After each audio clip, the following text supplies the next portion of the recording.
My fiancée texted, "We need to end this. I can't do it anymore." I replied, "Okay." She expected desperation, begging, drama. When I didn't respond for 5 days, she showed up at my house.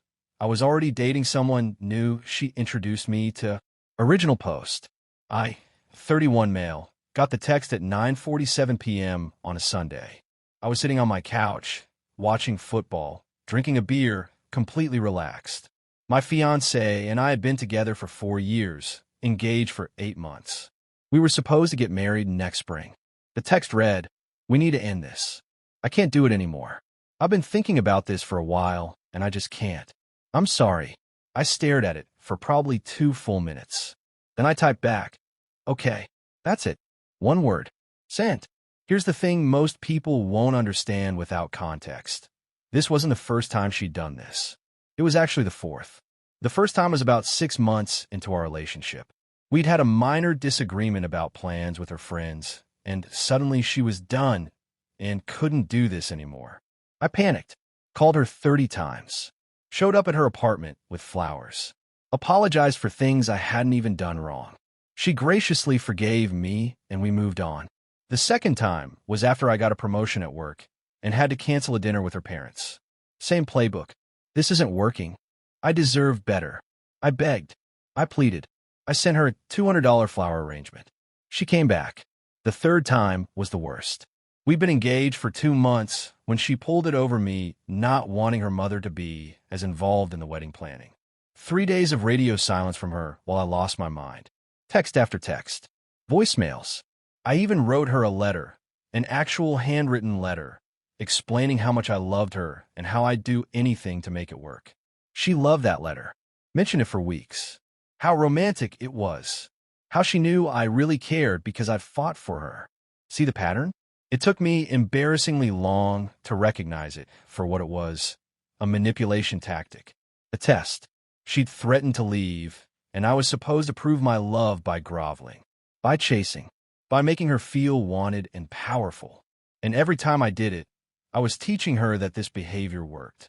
But sitting on that couch, reading that fourth breakup text, something in me just clicked, or maybe broke. Same thing, really. I wasn't angry. I wasn't even particularly sad. I was just tired. For years of walking on eggshells. For years of wondering when the next test would come. For years of having my emotional stability dependent on whether she woke up in a good mood. Okay, it was all I had left. She didn't respond that night. I figured she was waiting for the flood of messages to start. The calls. The grand gestures. They never came. I finished my beer, watched the rest of the game, and went to bed. Slept fine, actually. First peaceful sleep I'd had in months. Now here's where I need to introduce someone else into this story. About a year ago, my fiancée started a new job. She became close friends with a coworker. Let's call her exactly what she was, my fiancée's coworker. They hung out constantly. Lunches, happy hours, weekend brunches. My fiancée insisted I meet her. "You'll love her," she said. "She's so cool. Not like my other friends." She was right. The coworker was different. Smart, funny, down to earth. Didn't play games. When we all hung out together, she was the only one who seemed genuinely interested in conversations rather than just waiting for her turn to talk. She asked me about my job, my hobbies, my life, and actually listened to the answers. But she was my fiancé's friend, so I kept things strictly friendly, polite, appropriate. Over that year, though, I noticed things. The coworker was always single, by choice, she said. She'd been burned before and was waiting for someone real. She'd make little comments sometimes, always appropriate, never crossing lines, but comments that stuck with me. "Your fiancé's lucky. You actually listen when people talk. I wish I could find a guy who showed up for his partner the way you do." Nothing scandalous. Just observations that made me realize not everyone saw relationships the way my fiancée did. After that Sunday night text, I gave myself permission to think about things I'd been suppressing. One of those things was that I'd always felt more comfortable, more myself, around the coworker than I ever did around my fiancée. Monday passed. No messages to my fiancée. No calls. Tuesday, I went to work. Came home. Made dinner. Watched TV. Wednesday, I noticed my fiancée had viewed my Instagram stories but still hadn't texted. She was definitely waiting. Thursday evening, I did something I've been thinking about for 48 hours. I texted the coworker, "Hey, not sure if you heard, but my fiancée and I broke up. She ended things on Sunday. I know this might be weird, but I was wondering if you want to get coffee sometime. Just to talk. No pressure." She responded within an hour. I heard. She told me Tuesday. Said she needed space to find herself. "I'm really sorry. And yes, coffee sound good. Are you free Saturday?" I was free Saturday. Friday came and went. Still nothing from my fiancée. I could picture her checking her phone constantly, getting more and more confused. This wasn't how the script was supposed to go. Saturday morning, 10 a.m., I met the coworker at a coffee shop near my place. We talked for 3 hours. Not about my fiancée, about everything else. Her family, her dreams, her terrible taste in reality TV shows, which she owned proudly. She made me laugh. Actually laugh, not the polite chuckle I perfected over 4 years. When we left, she hugged me. A real hug. "I had a really good time," she said. "We should do this again. Tonight," I heard myself say. "Dinner." She smiled. "Pick me up at 7. That night, I took her to an Italian place I'd always loved, but my fiancé had refused to try because Italian food is so heavy. We split a bottle of wine, ate way too much pasta, and talked until they practically kicked us out at closing.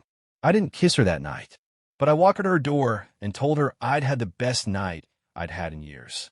She said she felt the same. Sunday, exactly 1 week after the breakup text, I heard a car pull into my driveway at 2 p.m. I was making lunch. The coworker had come over to watch movies. She was curled up on my couch in sweatpants, looking completely at home. The doorbell rang. I opened it to find my fiancé, ex-fiancé, standing there with mascara-streaked cheeks and red eyes. She'd clearly been crying. Behind her, I could see her sister sitting in the car, watching. "Why haven't you called me?" my ex demanded. "It's been a week. I've been waiting for you, too." She stopped. Her eyes had drifted past me into the living room, to the couch, to the woman sitting on it. The coworker looked up from her phone. "Oh, hey." My ex's face went through about 16 emotions in 3 seconds. Confusion, recognition, disbelief, fury. What the hell is SHE doing here? "We're hanging out," I said calmly. "What's up? What's up? I broke up with you a week ago, and you're already. She couldn't even finish the sentence. "You're right. You did break up with me. Via text. I accepted it. That wasn't. I didn't mean," she was sputtering now. "That's not how this was supposed to go." "How was it supposed to go? You were supposed to fight for me. You were supposed to show up and beg and prove you cared. That's what you always do." I let that hang in the air. "Yeah, I used to do that. Not anymore. So you just moved on? In a week? With her?" She pointed at the coworker like she was pointing at a pile of garbage. The coworker stood up. "I'm going to give you 2 a minute." She walked past us, gave me a small nod, and headed to my bedroom to give us privacy. My ex watched her go, then turned back to me with renewed fury. "She was supposed to be my friend, and you were supposed to be my fiancé. Things change. You can't just replace me like that." "I didn't replace you. You ended things. You said you couldn't do it anymore. I believed you. I was testing you. I needed to know you still cared." There it was. Out loud. Finally. "I know," I said. "That's the problem." Update 1. 3 days later. After Sunday's doorstep confrontation, I figured my ex would rage for a bit and then move on. I was wrong. So wrong. The entitlement levels were absolutely insane. First, it was the texts. Dozens of them. Not from her. She'd apparently decided she was too hurt to communicate directly, but from her sister. "You're a disgusting human being for moving on so fast. She gave you 4 years, and you're already with someone else? This is emotional abuse. You led her on and then discarded her." I didn't respond to any of them. Just screenshot everything and saved it in a folder. Then came the calls from her mother. 3 times on Monday, twice on Tuesday. I let them all go to voicemail. The messages range from, "How could you do this to my daughter?" to, "I always knew you weren't good enough for her," to, "You need to give back the engagement ring immediately." The ring, right? Here's a fun detail. I'd spent $12,000 on that ring. It was mine. I'd picked it out, paid for in full, proposed with it. When she said yes, it became hers. But when she broke off the engagement, well, it depends on the state. In mine, if the person who receives the ring ends the engagement, the ring goes back to the giver. She'd ended it. Via text. I had receipts. Wednesday evening, there was a knock on my door. I opened it to find my ex and her mother standing there like some kind of intervention squad. Her father was parked at the curb, looking like he wanted to be literally anywhere else. "We need to talk," her mother said, pushing past me into my living room before I could object. "Please come in," I said flatly. My ex stood in the middle of my living room, looking around like she was searching for evidence. "Is she here?" "Who?" "You know who." "No, she's at her place." "Why?" Her mother jumped in. "Young man, what you've done is cruel. Unconscionable. My daughter gave you the best years of her life. She's 28, and you repay her by immediately jumping into bed with her friend? First of all, I haven't jumped into bed with anyone. Not that it's your business. Second, your daughter broke up with me. Via text. I accepted. That's the whole story." My ex started crying. On cue, as usual. "I made a mistake. I was stressed. I didn't mean it. You said, and I quote, 'We need to end this. I can't do it anymore.' You also said you'd been thinking about it for a while.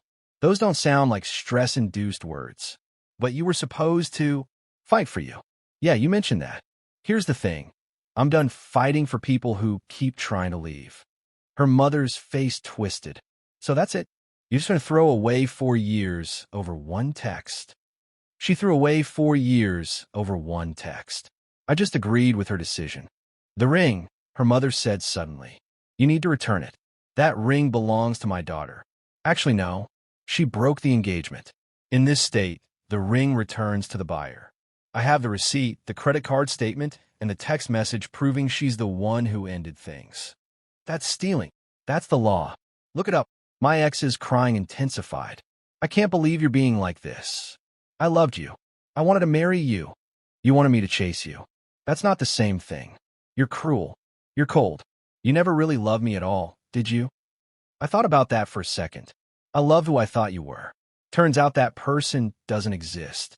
Her mother grabbed her arm. "Let's go. He's clearly shown his true colors. You're better off without him." That's what she said in her text. I called after them as they stormed out. "Guess you finally agree on something." Update 2, 1 week later. I'd love to tell you things calmed down after the confrontation with the mother. Nope. The entitlement escalated to levels I couldn't have predicted. First dirty trick, the venue. We put a deposit down on a wedding venue 8 months ago. $5,000, non-refundable, split evenly between us. She'd paid her half. I'd paid mine. After the breakup, I called them to officially cancel and get documentation for my records. Guess who'd already called them?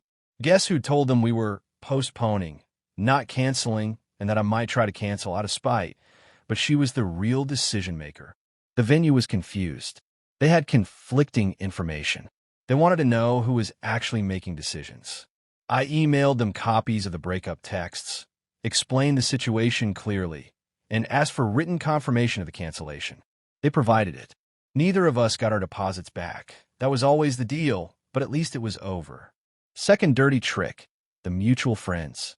My ex started hosting what I can only describe as sympathy gatherings at her apartment. Invited all our mutual friends, conveniently forgot to invite me, and spent the evenings painting herself as the victim of a cold, heartless man who'd abandoned her for her own friend. I heard about these through my best friend, who'd been invited but saw through the manipulation immediately. She spent 3 hours crying about how you betrayed her, he told me over beers. Never once mentioned that she's the one who broke up with you. Never mentioned the previous times she'd pulled this crap. Just he moved on so fast. He must never have loved me. Did anyone buy it? Some did. The ones who don't know you well. The ones who do, not so much. We've seen how she operates. The friend group split roughly 60/40ths in my favor. Not a perfect victory, but I wasn't looking for one. I just wanted peace. Third dirty trick, the coworker situation. This one was particularly nasty. My ex and the coworker still worked at the same company. Same department. Same daily meetings. The Monday after everything blew up, my ex apparently started a whisper campaign. Nothing provable, nothing concrete, just comments. Oh, I introduced them. She was supposed to be my friend. I guess some people just can't help themselves around other women's men. Little digs in group settings. Pointed silences when the coworker spoke. The coworker handled it with grace. Didn't engage, didn't retaliate, just did her job. What was wearing on her? She told me she'd started dreading work, and that broke my heart a little. You know you don't have to stay there, I told her one evening. I'm not leaving because of her. That lets her win. Fair. But if it gets too much, I'll handle it. I've dealt with worse. Then came the really low blow. About 2 weeks after the doorstep confrontation, I got a message from my ex's sister. Not angry this time. Sympathetic. Fake sympathetic. Hey, I know things are rough between you and my sister, but I thought you should know something. That girl you're seeing? She's been planning this for months. My sister confided in her about your relationship problems, and she used that information to position herself. She's a predator. You're being played. I showed it to the coworker. She laughed, but I could see it hurt. Your ex told me everything, she admitted. Every fight, every manipulation, every test. I never gave her advice. I just listened. And every time she described how she treated you, I thought the same thing. This poor guy deserves so much better. Why didn't you ever say anything? Because she was my friend, and you were her fiancé. I had boundaries. And now she's not my friend, and you're not her fiancé. Final update, 2 weeks later. Time for the resolution. The situation at the co-worker's job escalated to the point where HR got involved. Not because of anything the co-worker did, because my ex couldn't help herself. Apparently, during a team meeting, my ex made a comment loud enough for several people to hear. Some of us don't steal other people's men, but I guess that's just me. The co-worker didn't respond, just kept taking notes. But another colleague reported it. HR conducted interviews. Multiple team members confirmed a pattern of passive-aggressive behavior, exclusionary tactics, and inappropriate personal comments. The co-worker had documentation of her own, screenshots of texts where my ex had called her various names, all sent from my ex's personal phone, but referencing workplace situations. The result, my ex received a formal written warning for workplace harassment and creating a hostile work environment. She was also required to attend a professional conduct training. One more incident, and she'd be terminated. She blamed me, of course. Sent a text through a new number. I'd blocked her main one. You've destroyed my life. My career. My friendships. I hope you're happy. I didn't respond. As for the ring situation, after her mother's threats, I consulted with a lawyer friend. He confirmed what I already knew. In our state, an engagement ring is a conditional gift. The condition is marriage. If the recipient breaks off the engagement, the ring goes back to the giver. Case closed. But here's where it gets interesting. I sold the ring. Got about $8,000 for it. Not the full $12,000 I paid, but enough. I put half of it into savings and used the other half for something I'd wanted to do for years.